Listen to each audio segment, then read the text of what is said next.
Tapi jujur ada beberapa hal yang membuat miris gitu ya. Ada beberapa hal yang membuat miris yang sebenarnya ini prihatin gitu. Salah satunya adalah dengan adanya PPKM darurat ini, pedagang-pedagang ini dilarang untuk berdagang. Salah satunya ada di Pasar Bambu Kuning. Pasar Bambu Kuning ini menjual berbagai macam kebutuhan, baju, kemudian hal-hal lain, dan ini ditutup.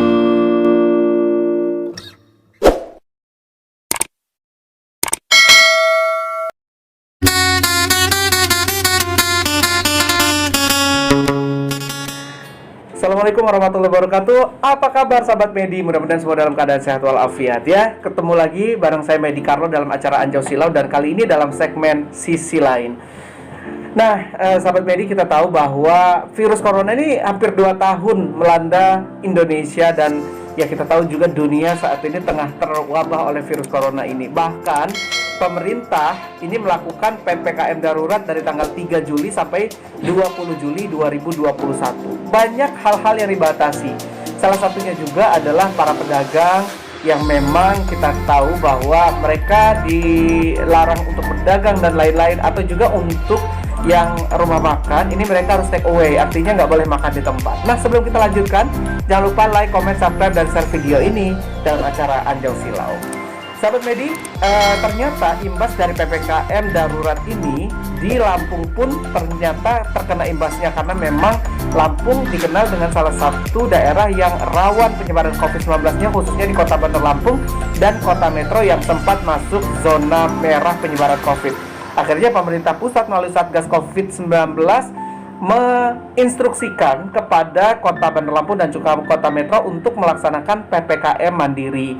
Nah, tahu nggak sahabat Medi, kalau di Lampung itu, khususnya di Kota Bandar Lampung, pelaksanaan PPKM mandiri ini dilaksanakan dengan PPKM darurat, maksudnya dilaksanakan dengan menutup akses jalan masuk ke Kota Bandar Lampung. Salah satunya dari beberapa daerah, beberapa tempat yang digunakan untuk arus kendaraan yang masuk ke Kota Bandar Lampung, seperti di BKP Kemiling, kemudian ada di Haji Menanatar, kemudian ada di Kota Baru, dan beberapa tempat lainnya seperti di Panjang dan lain-lain. Jadi memang ini adalah beberapa akses jalan untuk menuju atau masuk ke Kota Bandar Lampung.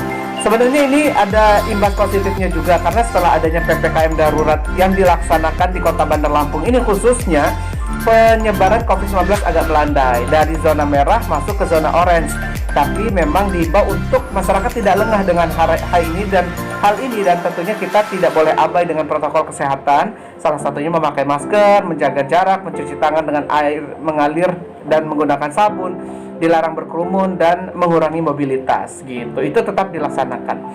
Tapi jujur ada beberapa hal yang membuat miris gitu ya. Ada beberapa hal yang membuat miris yang sebenarnya ini prihatin gitu. Salah satunya adalah dengan adanya PPKM darurat ini, pedagang-pedagang ini dilarang untuk berdagang. Salah satunya ada di Pasar Bambu Kuning. Pasar Bambu Kuning ini menjual berbagai macam kebutuhan, baju, kemudian hal-hal lain, dan ini ditutup. Kemudian yang miris juga adalah mereka yang berdagang-berdagang kecil nih, sahabat Medi, kayak berdagang hal yang kecil lah, kayak mainan, kemudian yang memang mereka berdagang ini untuk hanya memenuhi kebutuhan makan sehari-hari aja gitu. Sementara mereka pun ditutup. Nah, kita bangga juga ya dengan masyarakat yang alhamdulillah mereka membentuk bantuan-bantuan kepada saudara-saudara kita, mulai yang dari isolasi mandiri sama bantuan-bantuan yang diberikan kepada mereka yang terimbas PPKM. Tapi jarang nih yang terimbas PPKM, yang ada adalah pemberian bantuan kepada isolasi mandiri. Salah satunya ada dengan membagikan misalkan sayuran, kemudian memberikan makanan dan lain-lain kepada yang isolasi mandiri. Tapi yang PPKM darurat terimbas seperti pedagang-pedagang kecil ini, mereka susah banget, jujur sekarang ini susah banget ya cari usaha, cari makan. Itu hal yang memang saat ini susah banget untuk dilakukan. Kayaknya nyari duit itu susah banget gitu. Tapi bagaimanapun kita sebagai masyarakat kecil harus mengikuti peraturan yang diberikan oleh pemerintah, khususnya yang ada di daerah masing-masing gitu. Ini tujuannya kita ambil positif aja untuk meminimalkan penyebaran COVID-19. Tapi Mbok ya, kalau misalkan mengatur, kemudian juga memberikan informasi kepada pedagang-pedagang, kepada masyarakat yang barangkali dianggap melanggar ya, dengan cara yang humanis gitu ya, dengan cara yang baik, nggak harus bentrok-bentrokan antara petugas Satgas, polisi, TNI, Pol PP dan lain-lain dengan masyarakat. Kasihan juga mereka sudah terimbas dengan terimbas dengan efek PPKM darurat, kemudian mereka harus gontok-gontokan dengan petugas. Harapannya secara humanis aja, memberikan informasi yang baik, kemudian mengajak yang baik agar tidak terjadi gontok-gontokan yang tidak kita inginkan gitu. Dan saya ingin sedikit melihat beberapa video yang viral di media sosial, salah satunya yang ini. Kita mau lihat seorang ibu gitu ya, seorang ibu yang tengah berdagang es, kemudian disamperin orang untuk beli, ditanya harganya berapa, 5.000 gitu, tapi ternyata cara menawarnya beda. Kalau biasa kita kan 5.000, udah sih 3.000 aja esnya gitu, ternyata mereka beda. Mereka nawarnya 5.000, 100.000 ya, 200.000 ya, 300.000 ya, 400.000, bahkan akhirnya si bapak memberikan uang 500.000. Dan ini membuat si ibu menangis haru, karena memang katanya baru sekitar kurang lebih 4 gelas es yang terjual. Seperti apa videonya, yuk kita lihat. Berapa, Bu? 5.000. 5.000. Berapa tuh 5.000? Iya. Jangan 5.000 tuh ya. Berapa? 100.000 aja ya. 100.000. Jangan 100.000, 200.000 aja. Ya, 100.000 ya teh. Oh 200.000. Berapa sih? Udah 300.000 aja ya. 400 lah ya, 100.000 ya. Mudah. Yaudah. Nih, 500.000 aja. Ya. Bener Pak. Iya. Terima kasih ya Bu. Iya. Iya. Ya, udah. Kasih ya. Makasih ya teh. Makasih ya teh. Tuh kan, kita ngerasa sedih juga ya dengan keadaan yang seperti saat ini, karena banyak pedagang yang berjualan memang khusus untuk mencari makan, menutupi kebutuhan sehari-hari aja gitu, nggak mikirin untuk nabung. Baru-baru sekarang mau mikirin nabung gitu untuk kebutuhan sehari-hari aja udah alhamdulillah gitu. Akhirnya ibu merasa terbantu dan dia sedih, akhirnya dia nangis gitu. Harapannya mudah-mudahan banyak orang-orang kaya di luar sana yang punya jiwa sosial yang tinggi gitu ya, untuk bisa membantu masyarakat juga. Aku sih melihat kalau bapak dan keluarga yang membantu ini difoto, dibuat video ini, tujuannya bukan untuk mereka ria, bukan untuk pamer dan lain-lain. Aku yakin itu enggak.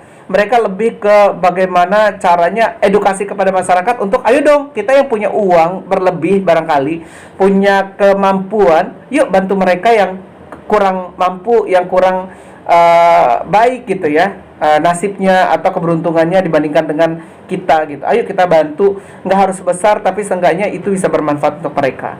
Itu ya ibu yang tadi dibantu, luar biasa. Mudah-mudahan kita doain aja keluarga tadi yang ngebantu ini diberikan kesehatan, rezeki yang banyak sehingga bisa membantu orang-orang yang lain gitu ya. Kemudian video yang kedua dari Doni Salmanan yang memang viral di media sosial, luar biasa ya, orang kayanya Bandung gitu ya. Akhirnya dia keliling pakai motor gede, sengaja memberikan bantuan-bantuan kepada masyarakat yang terimbas COVID-19 gitu. Dan dia ini luar biasa, duitnya banyak banget yang dibagi gitu. Dia bagi 100.000 kepada masyarakat yang ada di jalanan. Bahkan pas di lampu merah dia berhenti langsung bagiin, nggak tahu siapa yang dibagi, entah itu orang mampu atau enggak, semuanya adil, 100.000. Bahkan dia sempat nanya siapa yang belum dapat gitu. Seperti apa video dari Doni Salmanan? Yuk kita lihat yang satu. Bantuan PPKM. Kang, PPKM Kang. Kang, bantuan PPKM. Ini Pak, bantuan PPKM. Thank you. Yuk. Kang, bantuan PPKM Kang. Pak, bantuan PPKM. Yuk. Mas, bantuan PPKM. Yuk. Yang belum siapa? Pak, bantuan PPKM Pak. Yuk. Ya. Kalau kita lihat memang seharusnya begitu ya sahabat media, orang yang mampu, orang yang kemampuannya lebih di bidang finansial ngebantu orang-orang yang kekurangan di saat pandemi COVID saat ini, yang memang semuanya serba sulit gitu. Apalagi penerapan PPKM darurat ini yang memang banyak yang dibatas-batasi, yang membuat kita serba terbatas ya. Kita diharapkan di rumah aja, tapi kalau misalkan di rumah aja nggak kerja, Iya kalau misalkan pegawai negeri sipil dan lain-lain yang mereka punya gaji bulanan gitu. Tapi kalau pedagang yang memang mereka mendapatkan uangnya dari berjualan sehari-hari, dan itu pun di masa pandemi ini sulit untuk mencari pembeli aja, udah pelanggan aja sulit gitu. Ya ini menjadi suatu hal yang harusnya menjadi pemikiran kita semua, dan juga harapannya juga pemikiran pemerintah, bukan hanya memberikan waktu dan kesempatan mereka untuk stay at home gitu ya, tapi tidak ada solusi apa yang harus diberikan kepada mereka. Walau memang tahu bahwa beberapa instansi seperti Polri sekarang ini juga banyak membantu memberikan sembako dan lain-lain kepada masyarakat yang membutuhkan.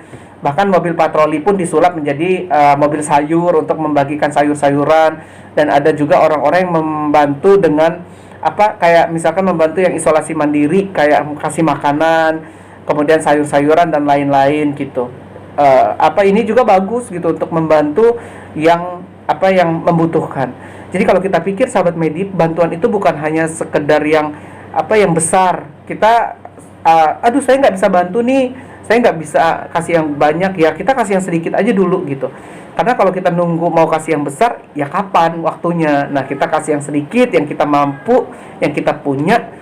Barangkali itu juga bisa menjadi hal yang membahagiakan untuk masyarakat yang ada di sekitar kita. Kita saat ini memang sedang keadaan sulit, tapi jangan sampai membuat diri kita semakin sulit. Jadi gimana cara membuat diri kita nggak semakin sulit adalah dengan kita tidak mengabaikan anjuran untuk protokol kesehatan, karena itu penting banget sahabat Medi. Protokol kesehatan, memakai masker, menjaga jarak, mencuci tangan, tidak berkerumun, dan mengurangi mobilitas itu juga penting kita lakukan guna meminimalisir penyebaran COVID-19 yang ada. Harapan kita bersama, mudah-mudahan yang bisa membantu, ayo kita bantu orang yang membutuhkan, dan tentunya selalu kita jaga kesehatan diri kita masing-masing dan keluarga kita. Mudah-mudahan kita terhindar dari penyebaran COVID-19. Barangkali sampai di sini dulu ya Anjau Silau kita kali ini dalam segmen Sisi Lain. Kita akan berjumpa kembali di waktu yang akan datang. Sampai jumpa.